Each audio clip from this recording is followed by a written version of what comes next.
to feel you all around me, and to take your hand along the sand.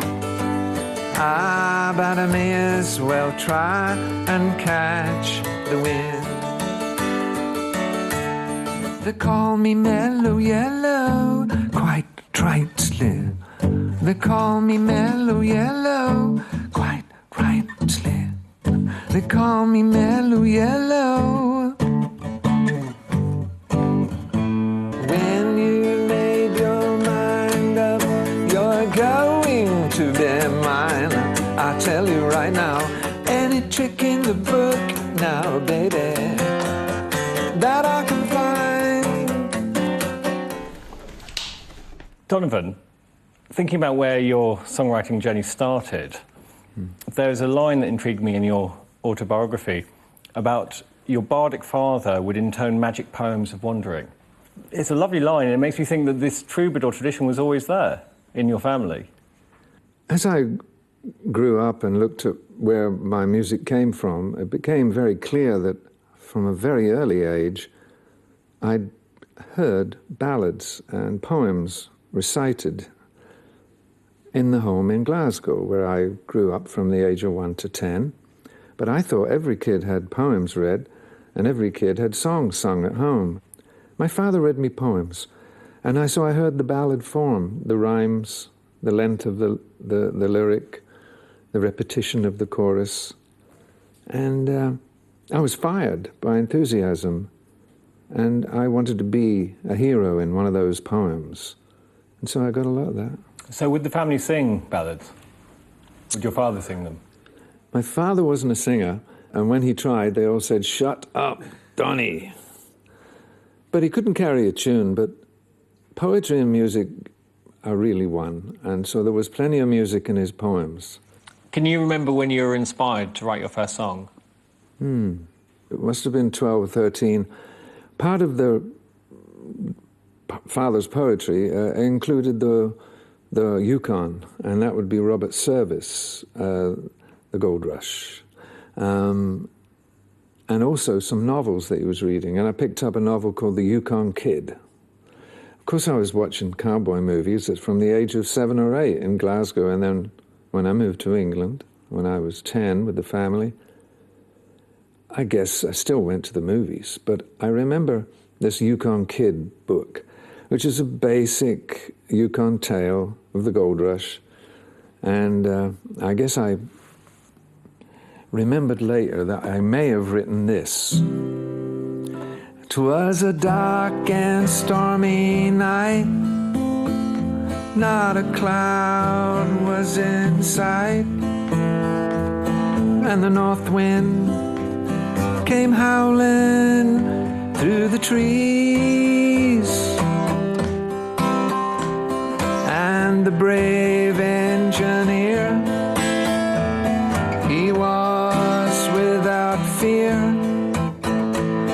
with his orders to take out number 9, without fear, without fear, without fear, without something like this, which doesn't, like a Yukon Kid. And then I thought, hey, wait a minute, it was a dark and stormy night, not a cloud was in sight. Sounds a bit backwards, but it didn't matter, because full of the tales of, the Wild West was the railway, and so many railway songs go through folk music and blues, as you know. And so I guess filled with that sense of longing for the open road and adventure, when I read the book of Jack Kerouac, On the Road, I was becoming 14 and 15 and was reading Bohemian literature and needed to travel. It was quite easy because down the road was the old A1. And basically that's where all the cars went up and down the country, south to the coasts and north to the cities of Manchester and Liverpool. And soon enough I'd meet Gypsy Dave. Where did you meet Gypsy Dave? I'm so intrigued by this character. Gypsy and I met in a jazz club. Second meeting was in a jazz club. in Welwyn Garden City. Gypsy Dave was there, and we plotted our escape. Actually, running away at 15 was still against the law. Now, the difficulty is trying to bring the runaways back, because nobody knows where they've gone. And the police would bring you back if they knew where you'd gone. So when did you run away? Were you at 15? Was your Well, first the first run escape? was a summer down to the coast, down to St Ives, which we all knew in St Albans, Bohemia, was the place to go. All the art schools and universities were kicking out in the summer, and the Bohemian town in Britain has always been known as St Ives in Cornwall. So 4 a.m. on a cold British morning in Hertfordshire, a couple of pairs of socks in the bag and a sleeping bag on our shoulders, we headed for St Ives. And busking to get by, presumably. There was no thought for tomorrow. We didn't know where the next sandwich was coming from. I went back home 2 or 3 times from St Ives, but eventually in St Albans and my Bohemian manor, every old town of its kind had a rhythm and blues band which was growing. And the band that was growing in St Albans was called the Cops and Robbers. We followed them to a gig that their managers had set up in a club in Southend. And of course, the band had already been playing all the standards, Muddy Waters, you know, and all the rhythm and blues bands, Elmer James, and, all the standard numbers that the Stones and the Yardbirds were playing. And then in the break, they asked me to do a couple of songs solo, and so I did. And I wanted to as well, and their managers saw me and said, would you like to come to Tin Pan Alley? I said, yeah. That's exactly where I'd like to go. When I walked in to do my first 9 recordings in the basement, 5 doors along in Essex Music was Brian Jones and his band, the Rolling Stones, also doing demos. And it was late 1964. Brian had already recorded and released, but I hadn't. Brian came in, heard what I was doing. I was shocked, amazed. And Brian Jones being famous by this point already. Oh, yeah, it was Brian Jones and the Rolling Stones. And he had a word with Ready, Steady, Go, but already this television show had already sent their scouts out into Tin Pan Alley and spoken with my publisher. And one thing led to another, and I appeared on the Ready, Steady, Go television show without a record, while everybody else was miming. I was live. And I actually performed songs that I had learned from the folk world, but then I performed my own song called Talking Pop Star Blues in the Woody Guthrie tradition. And I was a troubadour on the TV show, really, for 3 weeks before I made my first record. It's also, that's an unusual situation anyway. You hadn't actually released anything at this point. No.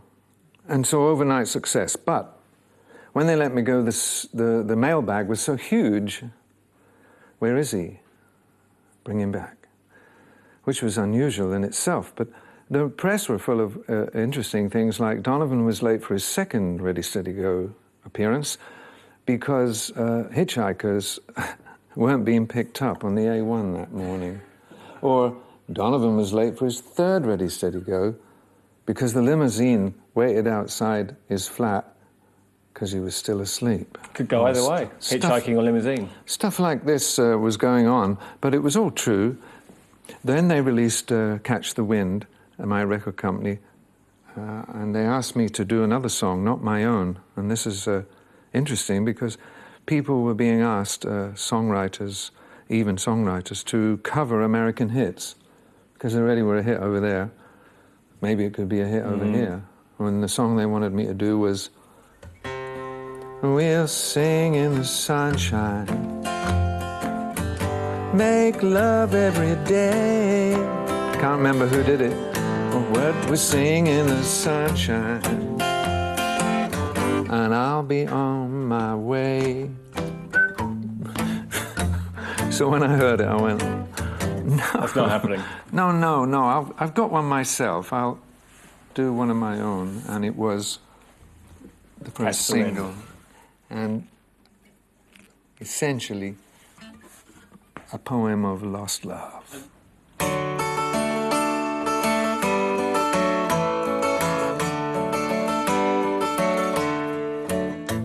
In the chilly hours and minutes of uncertainty, I wanna be in the warm hold of your loving mind. For to feel you all around me and to take your hand along the sand. Ah, but I may as well try and catch the wind.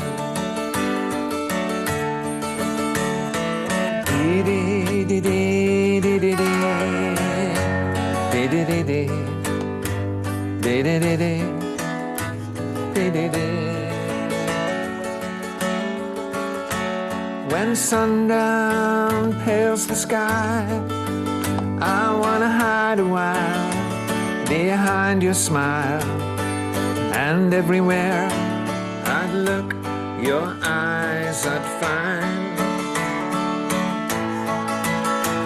For me to love you now would be the sweetest thing, 'twould make me sing. Ah, but I may as well try and catch. Ah, but I may as well try and catch the wind. Catch the Wind is a beautiful song. Thank you. Catch the Wind came out, you were famous very quickly. And then you have this situation where I guess you're a young man with an acoustic guitar writing his own songs, obvious comparisons with Bob Dylan. How did that feel at the time? Well, at the time it was odd, but those in Bohemia knew that the roots were Woody Guthrie. The harmonica wasn't invented by Bob Dylan, and the hat he wore and I wore was definitely Woody. These things, but the outer world saw it differently. The outer world of British pop was looking at, are you a Stones fan or a Beatle fan? And why there was any comparison, I guess, was obvious, but it became very heated in May of 1965, but it only helped to introduce what we were all looking for anyway, and that was the Bohemian Manifesto invades popular culture. Joan Baez came in May of 65. Bob Dylan came into London in 1965, and I already had Catch the Wind and Colours on the charts. So three figures from the folk world were now launched in an enormous way with that controversy. Bob was leaving his relationship with Joni. They were the king and queen, I was the prince. And so it was quite extraordinary. Can I just ask you when you wrote Catch the Wind? I'm not quite sure, actually. It's hard to tell. After St. Ives, back home, I came back home, disillusioned, if you can be disillusioned at 17. When I came in, the house was empty, and I looked at all the stuff on the wall in the bedroom, you know, the dreams of youth, the Bohemian Paris, all the jazz and blues album covers, and all the dreams that I had of wanting to be part of Bohemian music, and at the same time knowing that my generation, I wanted to sing to a generation, my generation, the millions of young people in the baby boom, and on the radio a song came, and I washed over me, two guitars, acoustic guitars, drums and bass, harmonica, and very strange Celtic harmonies. I knew what Celtic harmonies, Aeolian harmonies they're called, thirds and fifths. Only the Everly Brothers I'd heard do these strange harmonies. And it washed over me, and I sat down halfway up the stairs, down the stairs, into the kitchen. And I kind of had an epiphany, and I said, that's it. That's it. To go into popular culture with your tradition and blend it in such a way that millions of young people can get it.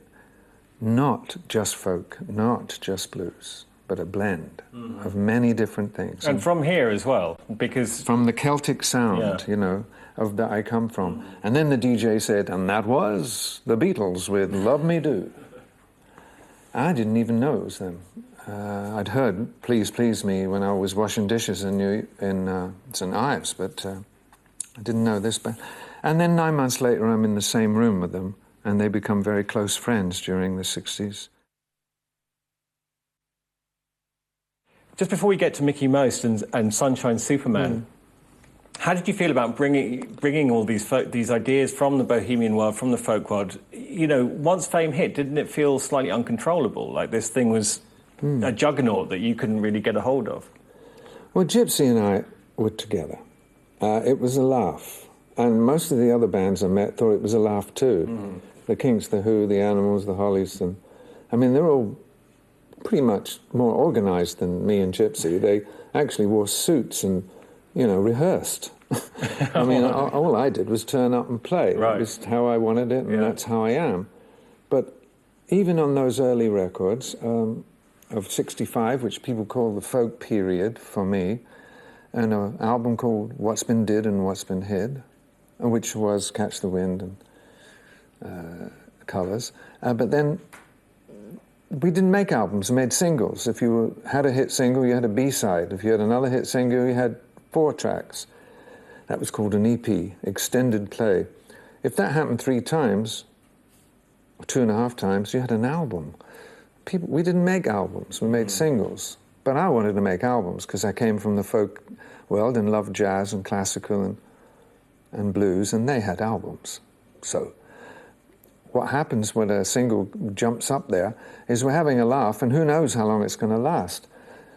For the Beatles, maybe the next single might fail and they're back in Hamburg. Basically, they're thinking that way. And I'm thinking, if it does, we'll do this for a while and then we'll go to France or Morocco and see what's happening there. We'll have fun with this, basically. Yeah, it wasn't a career move for me, but I then realized it could be a steady job, which was frightening in a way. But not only that, I loved it, so I wanted to do it. And then, when you listen to those first 2 albums, What's Been Did and What's Been Hid, and Fairy Tale, in those 2 albums you can hear, when I now look at it and listen to it, the beginnings of experimentation. I'm not going to stay in the folk world. I've already listened to the Everly Brothers and Buddy Holly as a 13-year-old. I've already understood that they come from the folk tradition, Holly and the Everlys, but it's all rooted, essentially for me, in the Celtic tradition. So I'm doing these singles, Catch the Wind, Colours, and Universal Soldier, and it may not last very long, but then you hear the experimentation already happening. On Hey Gyp, that the Animals covered, it's an old blues field song, which I redesigned. I couldn't find who wrote it, so I couldn't send any money. But the Animals cut it, I cut it and called it Hey Gyp.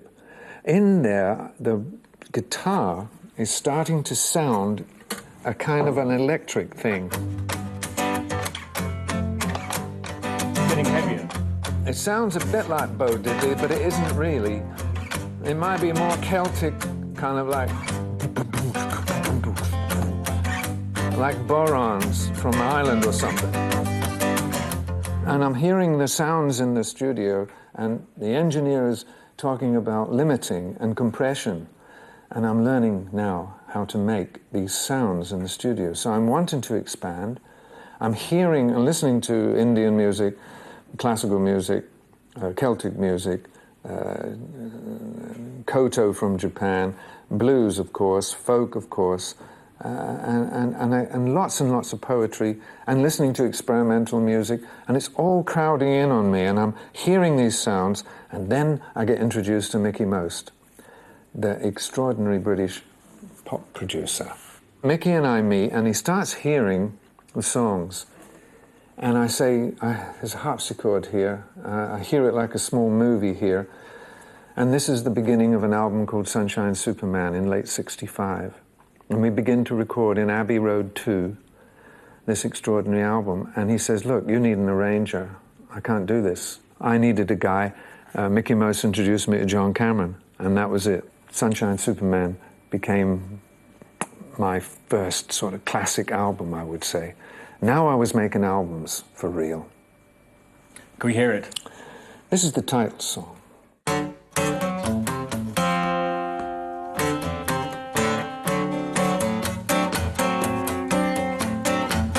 Sunshine came softly through my window today. Could have tripped out easy, but I change my way. It'll take time, I know it, but in a while, gonna be mine, I know it. We'll do it in style. When you made your mind up, you're going to be mine. I tell you right now, any trick in the book now, baby, that I can find. Everybody's hustling me just to have a little scene.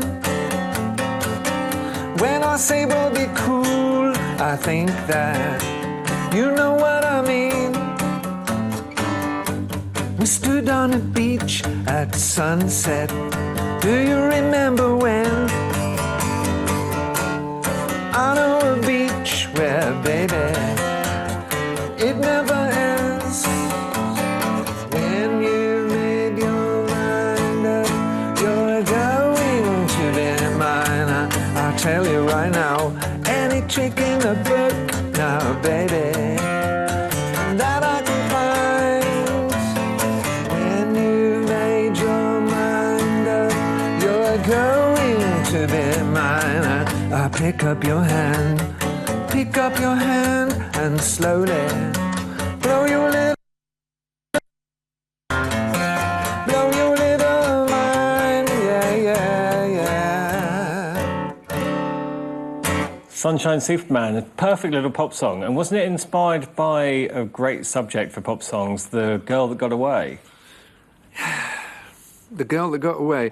It was Linda Lawrence, who just had a babe with Brian Jones. I didn't know it at the time that Brian's helpful beginning for me would create a triangle in my life. It would be Linda, Brian, and I. Linda Lawrence was pretty much the first paparazzi girlfriend, I guess, of the first charismatic rock star. She was hounded, really. And so she was kind of shell-shocked when we first met, but she knew she loved me and I loved her. Brian and she were splitting, just like Joni and Baez and Dylan were splitting. And so I came into this relationship very strong with this song saying, one day we will be together. And so she put me on the charts, Linda Lawrence. It went to #1 in the United States. A strange thing happened around this time. I think before the single came out, you went off to Greece with Gypsy Davy, and the story goes that there was one telephone on the island, and even, you know, you're famous now. The career had happened, but then you went off to Greece, no one knew who you were. It was back to the bohemian days of busking and sleeping on the beach. There was a very good reason kind of for that. What was the reason? So the album was made, half of it was made in Abbey Road 2 and the other half in May in Los Angeles in '66 in CBS Studios. So the record was finished. It was clear that it was extraordinary, and Mickey and I knew it. And then Alan Klein appeared on the scene and took me from Pie Records and put me with Clive Davis and CBS Epic in America, which was obviously the right move, but all hell broke loose and I was sued. And the record was put in the courts. Looked like it would never be released. That spring of 1966, the Drug Squad was created in London, headed by Sergeant Pilcher. The target, the main singer-songwriter pop stars of Britain. The first target, Donovan. The drugs bust, your drugs bust, what happened? The drug bust was set, and we were cased, and we were busted. Gypsy Dave and I. It was clear that we didn't have anything in the house. They brought their own. This was an extraordinary event, because here was Sunshine Superman ready to go. But the career looked over. The paparazzi were everywhere. So what did Gypsy Dave and I do? We said, well, that's it. It's been fun. A few hit records. Let's go to Greece. So off we went to Greece, and we spent the summer in Greece, living with nothing. It was £5 a day we were living on, less. And we rented a little house up on a hill in the most deserted island in the Greek archipelago we could find. Happened to be Paros. No hotels, no tours, no tourists, no tourism, no nothing. one taverna. Then, one afternoon, Gypsy Dave and I sitting there with 3 days' growth on. I had the guitar. We were back on the road, but we were in the Greek Isles. The phone rang. It was manager, not Alan Klein, but the English manager, Ashley Kozak. And Ashley said, "Don, come back. All is forgiven. Records released, #1 in America." Click. Gypsy looked at me and I looked at him. We put our hands in our pockets. Money on the table. Not enough to get back to Athens. Even with a #1 hit single. With a #1 hit single all over the world. There was a first-class ticket waiting in Athens, and the taverna owner came up, wiped the table and said, "Okay, boys, what's happening?" We told him. He laughed. "We don't have enough money to get back. You've got a #1 in the United States." So he sat down and poured 3 ouzos. We had taken down to Greece very little. One thing was incredible. A briefcase with a vinyl record player inside and a cassette player. The highest technology of the day. 3 albums. Revolver, Leonard Cohen's first album, and my white label of Sunshine Superman. That was it. So the taverna owner said, "The record player, boys. I give you the money for that, for the steamer." There were no boats called tourist boats. It was a steamer. And then we went back on the steamer, waving goodbye to that island. And the old man of the island was an old guy, the elder, who was looking after us when we were there. He was a very wonderful guy. He was waving too. And in my book I saw that I was waving goodbye to an island, but I was waving goodbye to a way of life I'd never live again. There was a song which I believe you wrote pretty quickly, which became a very big hit, Mellow Yellow. I believe I was in Sweden, and we're having a party in the suite in the hotel. And as many a songwriter I know, I started making up a song, Mellow Yellow.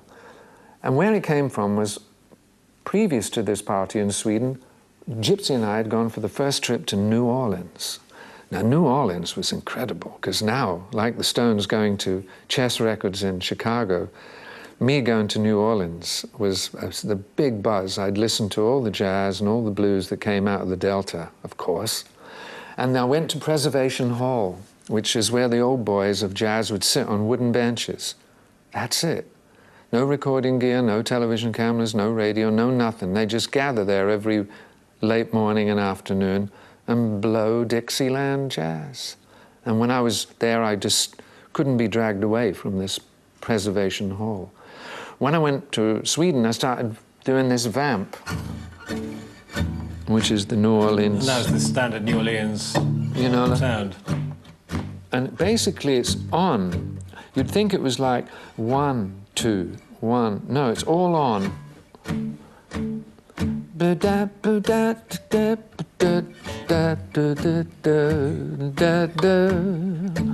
And it's on because it's almost like the funeral marches of, you know,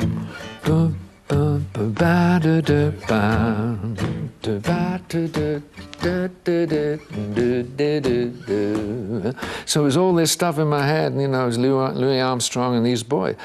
And I started doing this thing at the party, you know, come Mellow Yellow, and so everybody would sing along. So I created a song, just like Dylan went out the back of a recording studio once and wrote "Everybody Must Get Stoned" in 5 minutes, because he needed another song for the record and just make one up. Mellow Yellow was similar. So Mellow Yellow was a sing-along. I didn't think much about it, really, but it was definitely that. And I tuned the guitar down to to get the thump, and that the brum, brum, brum of the New Orleans bass players who play bass and play stringed instruments like percussion instruments. So here I was, a one-man band doing it all, and we had a lot of fun when Mickey Most said, okay, what have you got?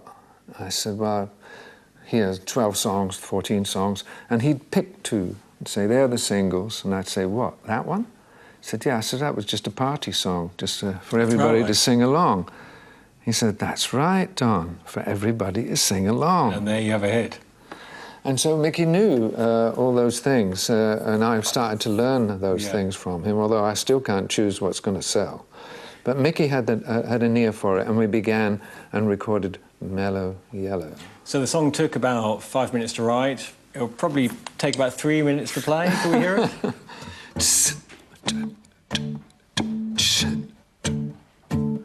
John Paul Jones, he arranged it.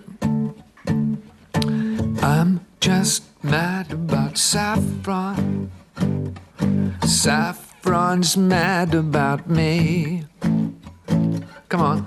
I'm just mad about saffron. She's just mad about me. They call me Mellow Yellow, quite rightly. They call me Mellow Yellow, quite rightly. They call me Mellow Yellow.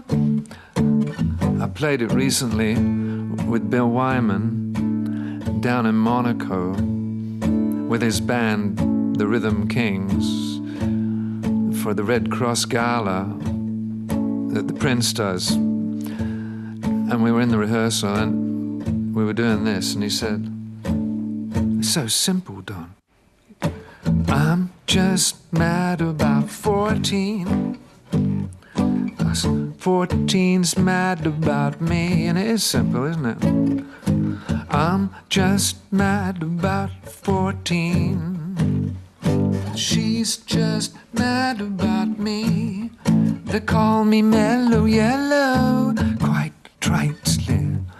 They call me Mellow Yellow, quite rightly. They call me Mellow Yellow.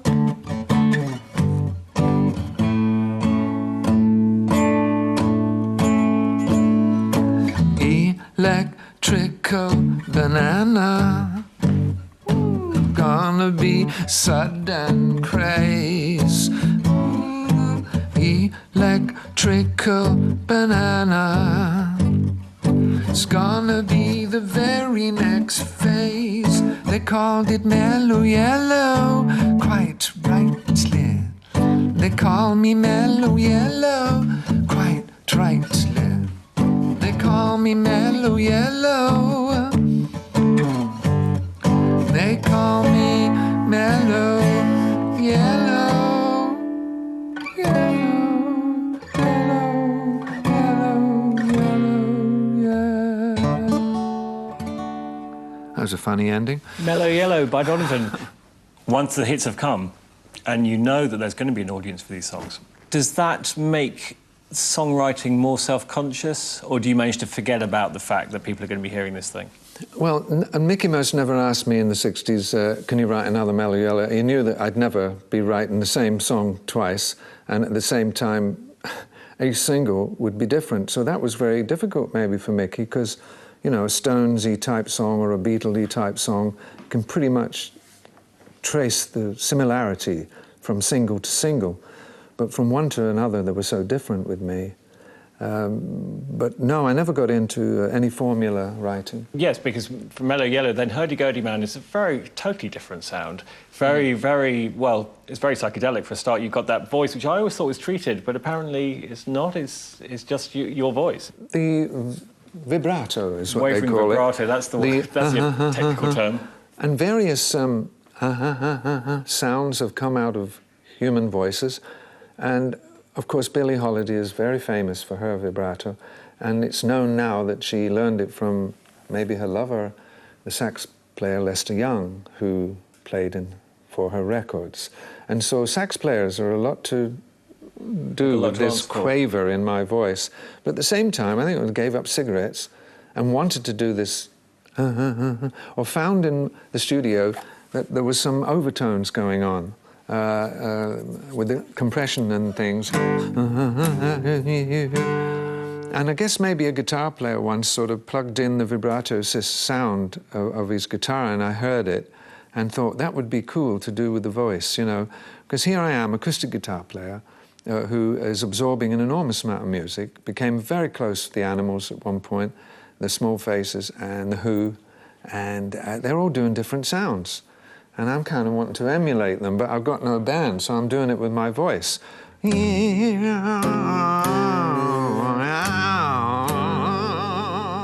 then late at night, when the only sound is the guitar, I'm hearing overtones, and so I'm hearing these electric sounds on the top. And one of them one night was this quaver. There was a single out in the 60s, which people thought I was copying when I did it. It was Crimson and Clover. Over and over, crimson and clover, over. What it was a band putting the vocal through a vibrato to get the effect, but I wasn't. I got the effect on my own. And when it was recorded, I wasn't thinking about it. It was only later when Mickey said, you know, you're doing something with your voice there. It's quite natural to me. Mm-hmm. Because you'd had those late night sessions where you'd been training it in a new way, trying it at home on my own, sitting in the cottage, cross-legged, just going... Seeing how it and, you know, and hearing counterpoint. It's a counterpoint thing. When the tempo is really brang, brang, brang, and you're... So it's kind of classical things going on in my head all the time. And thought, well, I'll try it with a voice. You want to hear a bit of it? I'd love to hear the whole thing, if that's okay. So the sounds that were coming...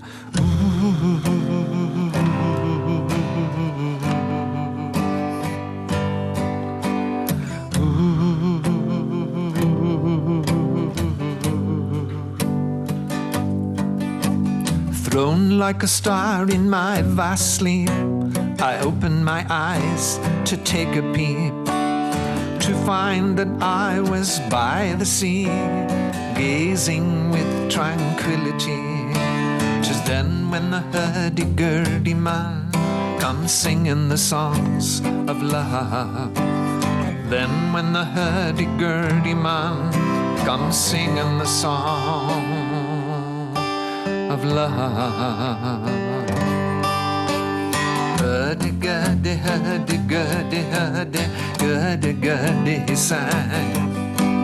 Hurdy-gurdy, hurdy-gurdy, hurdy-gurdy, he sang. Hurdy-gurdy, hurdy-gurdy, hurdy-gurdy, he sang.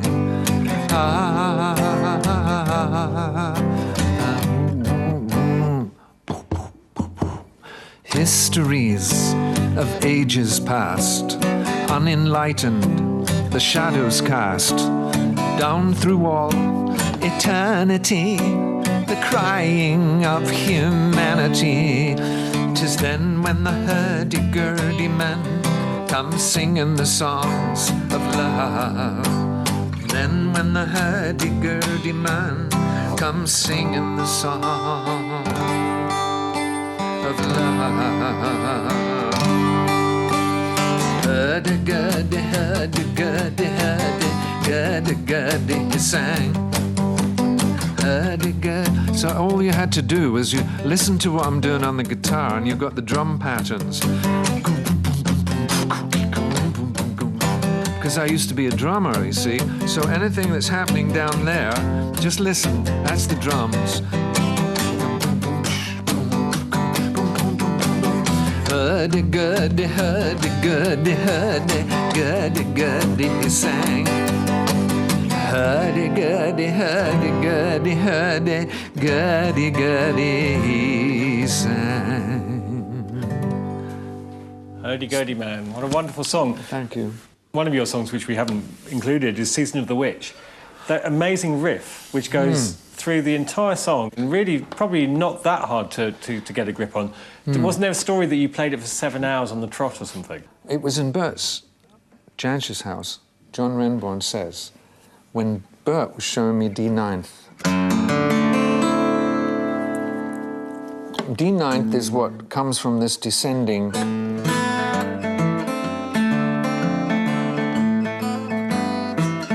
which is one of the basic picking things that extraordinary songs are made from, you know. And when it got down to here,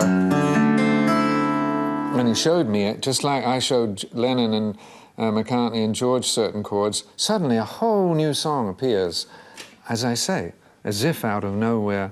And then so I started doing... Now where I got the tempo, I don't know, but it's true that Remborn said that I played it 7 hours straight in Bert's kitchen, or Remborn's kitchen. Sean Phillips was there. So it becomes, when I look out my window, what do you think I see? When I look out my window, so many different people to be, that it's strange, so strange. You got to pick up every stitch. You've got to pick up every stitch. When a rabbit's running in the ditch. Oh no, must be the season of the witch. Must be the season of the witch, yeah. Must be the season of the witch.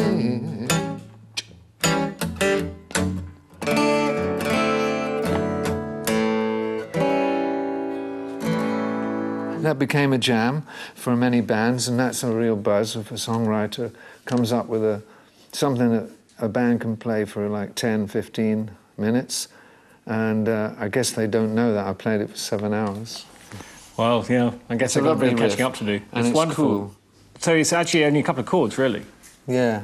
It's 2 chords, the A7 and the D9, but then it builds to the A, the D, the E, the A. And it goes like that. The other great thing about Season of the Witch, it's got 2 things which are very 60s, capture aspects of the 60s. It's got this searching feeling, but a paranoia. Yeah. It was written prophetically before the bust. And, oh no, must be the season of the witch. You knew it was coming. But it was prophetic in that sense, but at the same time, it has... Yeah, a kind of a dark... People think my songs are all up and positive, but there is a dark side as well that we open up when we go inside.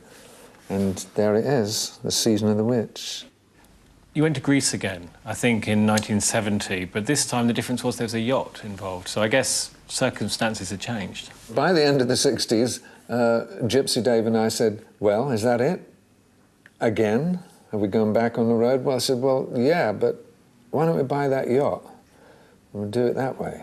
We'll just go around the world, touring. And at the end of the 60s, it was planned, well, I guess I was involved, called a tax exile. And I said, well, I'm going away, and they figured it out that if I don't touch base anywhere in the world and just keep sailing, I would pay no tax anywhere in the world, and I'd earn more than any singer-songwriter soloist ever in that year. Wow. On one tour. It's quite extraordinary to think about it now, but that wasn't the reason I was going. I'd had enough. It was gone. Open Road was the album, and in that album, it was clear something was over. You're so young, though. 24, wasn't it, at this stage? I mean, that's incredibly young to have... almost you'd had enough of this thing that had happened. Well, I looked in the mirror in the Japanese hotel on the first 2-month leg of that tour and knew it was done. It was over. So what else is there to do? Everything else would be repetition. Just as I couldn't do the same single again and again, I couldn't do the same tour again and again. There was different reasons for me for doing this than maybe others. It wasn't a career move. It was an anti-career move. But guess what? Coming back to England and the whole thing collapsing, this tax exile, I went back to my cottage, which I'd rented to 2 American girls, Laurie, the ex-wife of John Sebastian, The Love and Spoonful, and Cynthia, who became the partner of Klaus Voormann, the artist on the Revolver cover of the Beatles. Anyway, the two girls were there, but one of them was there when I arrived. The other one, Laurie, was at Clapton's house on a week-long party in the country. And when I came back to my own cottage and told the girl there that I was back, Cynthia said right away she knew what had happened.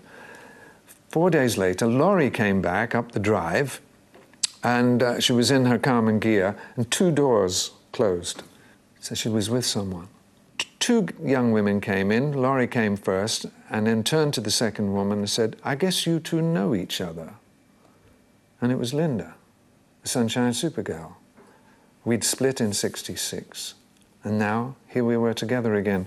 So the '60s closed beautifully with the confirmation of the lyric in Sunshine Superman, "I know it'll take time, but we'll get together again." And it did. So that's the story of the end of the '60s for me. An extraordinary closure, but not the end of my songwriting or my recording. But everyone seems fascinated with '60s, and why not? Much.